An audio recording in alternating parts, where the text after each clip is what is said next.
over what we did last week. Okay, did you get finished already? I think. Okay. So last week, what we end up doing is talking about multiplying like bases. So let's say that you had a question like 8 to the third times 8 to the second. So if you had 8 to the third times 8 to the second, Andy, what was the shortcut there? You add the exponents, so it's 8 to the 5th. So it's 8 to the 5th. And so something important that you said, you add the exponents, but what did you do with that number 8? You leave it because it's the base number. You leave it because it's the base. So the big thing is called the base. Okay? Hunter, these little bitty numbers is called the what? Exponents. Now, here's what I'm wanting us to be able to skip. I do not want you to have to write out what does 8 to the third mean, but I do want you to understand its meaning. Elijah Allen, what does 8 to the third actually mean? 8 times 8 times 8. So then when you're looking at 8 squared, Alina, what does that mean? 8 times 8. Now, if you're already multiplying them to begin with, and I put a times, then it just means that you have 8 multiplied by itself 5 times. That's a shortcut, just on that front table. So you can sometimes deal with number bases, but you can sometimes deal with letter bases, which are variable bases. So let's say it's x to the 5th, b the 3rd, times x to the 6th, b. Now, if this is my problem, then Wyatt, what would my answer be? Huh? What would my answer be? If I'm multiplying all of these bases together, I get what? X11, B4. Okay, where'd you get the 11 from? Uh-huh. Where'd you get the 11 from? The 5. That you add the 5 and the 6, and that goes on your X. Now, how'd you get the 4 for the B? 3 and what exponent is here? 1. 1. So when you do 3 plus 1, that gives you 4. Now, we also learned something about the 0 power. So, Bo, what would y to the 0 times y to the 6 be? Okay. Because 0, if you add it to 6, is just going to turn out back to be 6. Now, what's going to be a little bit more complicated, because we went over all those answers that we did in class on this one worksheet. But there are sometimes exponents that are not positive. They are negative, right? So I'm going to start giving you questions like x to the 3rd times x to the negative 5. You do the exact same steps. You keep the base. Stop. It is hard to think. Is it? Can I get a light? Well, that didn't have a light. Let me turn it. Get a light. Yeah. Oh, Maybe it would be better. Yeah. That looks good. Okay. If it's x to the 3rd times x to the negative 5, you will get out your handy calculator. And when you're multiplying like bases, Harrison, what do you do with the exponents? When you multiply like, which one? What did we do over here? X to the 3rd times x squared is add. So if you've got x's, you keep the base, you take a calculator, and you add them. Okay? So 3 plus negative 5, Andrew, is what? Was 3 positives plus 5 negatives. 3 positives, that's my 3, and 5 negatives. Negative 2, because these will neutralize. So in case you want to do it by hand, that's how you do it by hand. So you get x to the negative 2. Now, we're not done. If the question says simplify using only positive exponents. You have to go back and think of those notes that we did. And I gave you very simple questions like 5 to the negative 2. What did that turn into? When it was a negative exponent on a base number. Elijah Allen? Okay, it turned into a positive what type of number? Oh, stop. Hey, Stephen, do you remember? Isn't it when you flip it like it becomes positive? A fraction. Oh yeah. Okay, so here's what we did in class. If it was just numbers, we actually could evaluate it. We hit 5. Now, from last week, Andy, how do you raise something to a power? Raise something to a power? Yeah, what button helps me raise 5 to a power? Carrot top. The caret. So you hit 5 raised 2. Please hit the negative there. Aiden, if I have to turn around one more time, I'm giving you a foul. Because this is on recording. They have to listen. And believe it or not, y'all's background noises is louder than my voice sometimes. So that if you were at home in quarantine, that would be annoying. So please hit the negative down there, not the subtraction, because it'll give you an error. And when you do 5 raised to the negative 2, you end up getting 0.04. That's a decimal. It did come out to be a positive, but then we changed it to a fraction. So what buttons do you hit to change this thing to a fraction? You're gonna hit second and after the Second F to D, there you got 1 over 25.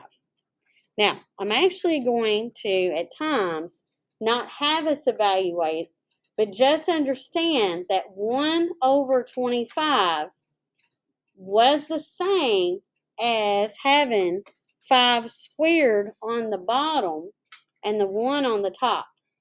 So you should have watched the video that talked about having negative exponents.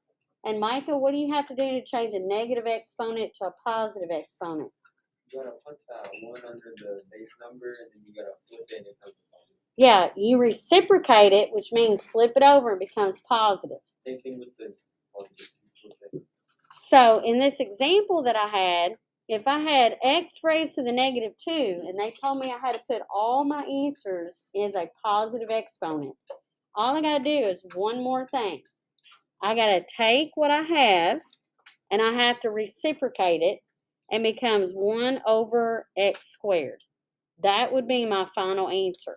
So as soon as you flip things over, it reciprocates it, and it changes that exponent from a negative to positive.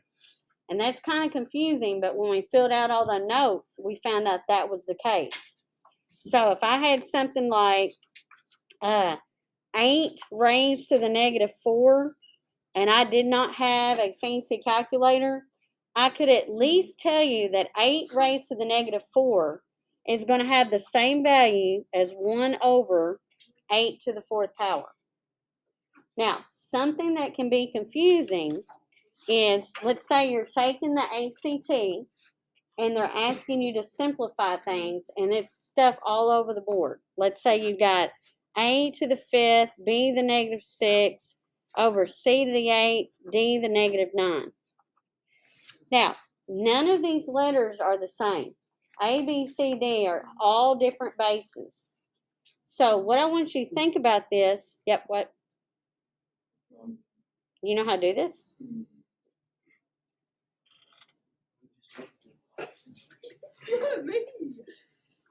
Okay, think about this as apartment buildings.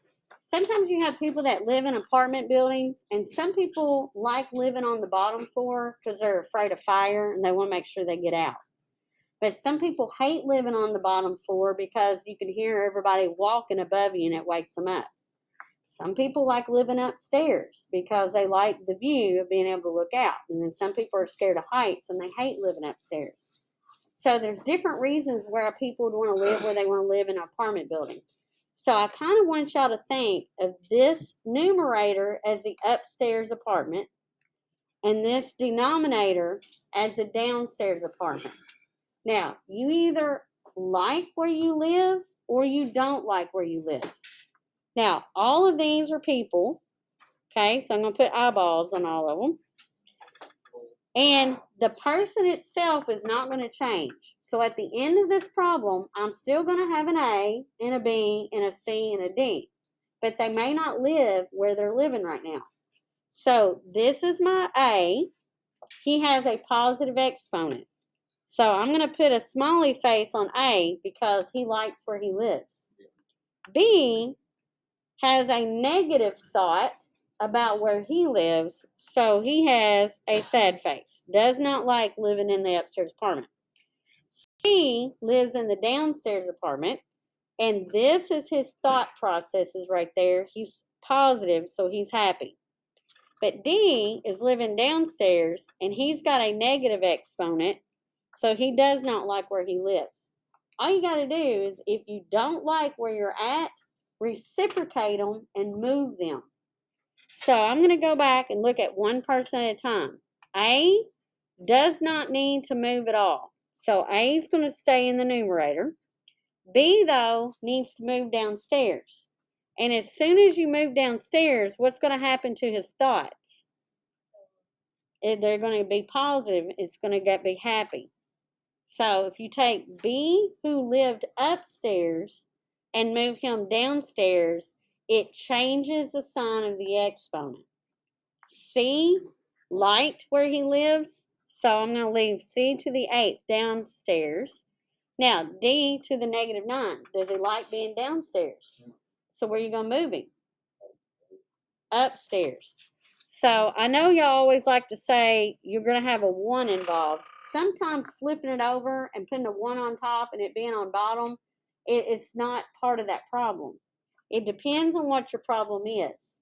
So when you say reciprocate something, it means it could go from the top to the bottom, excuse me, or it could go from the bottom to the top. That's what it means by reciprocating. Does that make sense? So let's do some at which the answers are kind of mixed up a little bit. So let's say I've got A to the 5th, B to the 6th, C to the -3, A to the -8, B to the 4th, and C to the -5th. I got all of these different bases, but I do, in the end, have an A as a base, a B as a base, and a C as a base. So in my final answer, I have to have an A and a B and a C in the answer, right? So what I told you to do from last week is group them together. A to the 5th and whoops, not that. A to the 5th and A to the -8 are like each other because they're both the same base. B to the 6th, B to the 4th are like each other because they're the same base. C to -3, C to -5 like each other because they're the same base. Then, Ephraim, when you're multiplying like bases, what do you do with the exponents? Add the exponents. So this would give me A and whatever the answer to 5 plus -8. Now, Andrew, what is 5 plus -8? -3. Yep, so you get -3. Then you've got B to the 6th, B to the 4th. So when you add 6 plus 4, that gives you 10. Then you've got C, and you're having to add -3 plus -5. So use your calculator if you're not very good at these. Micah, what's -3 plus -5?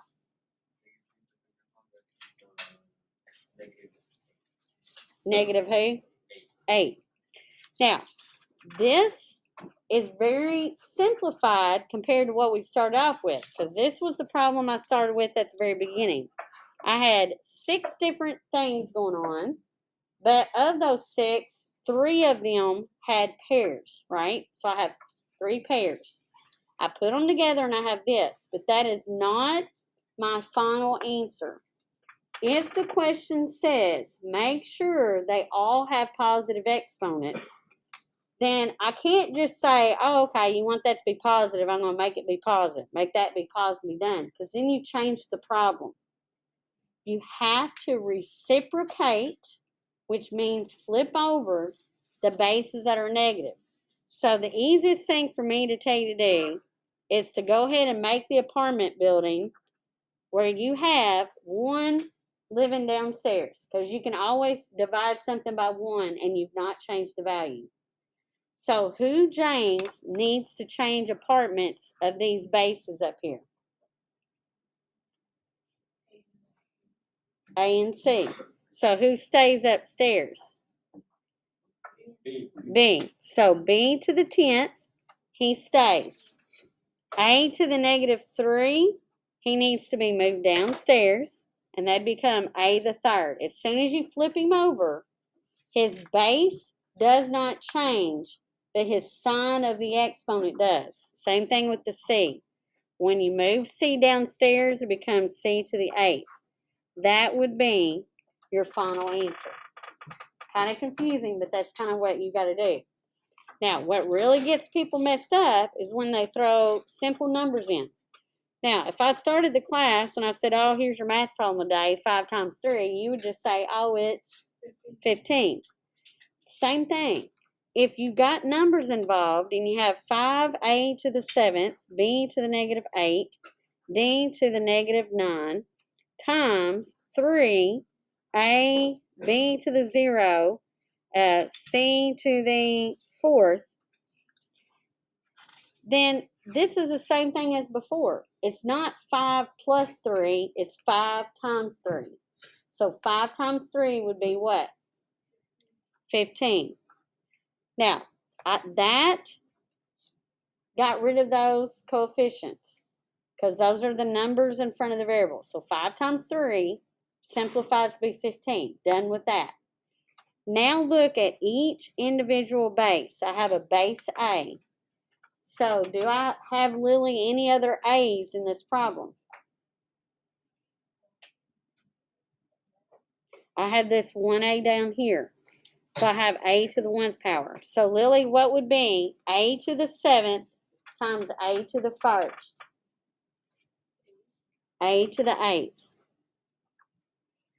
Okay, then I've got B to the -8. Kayla, do you have any other B's in this problem?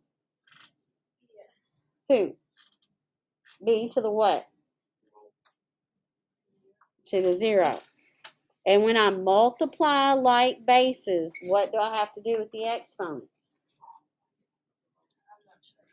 Add them. That's the shortcut. When you multiply like bases, you add them. So, Kayla, what's -8 plus 0? -8. Okay, what other bases, Aiden, do I have here? 8. I've done 8. Oh, See how I boxed them in and then I circled them? What other bases do I have to deal with? C. C. Do I have any other C's? No. No. So what do I do with it? Leave it. Leave it. Leave it, bring it down. So then, Benjamin, what else do I have? D. A D.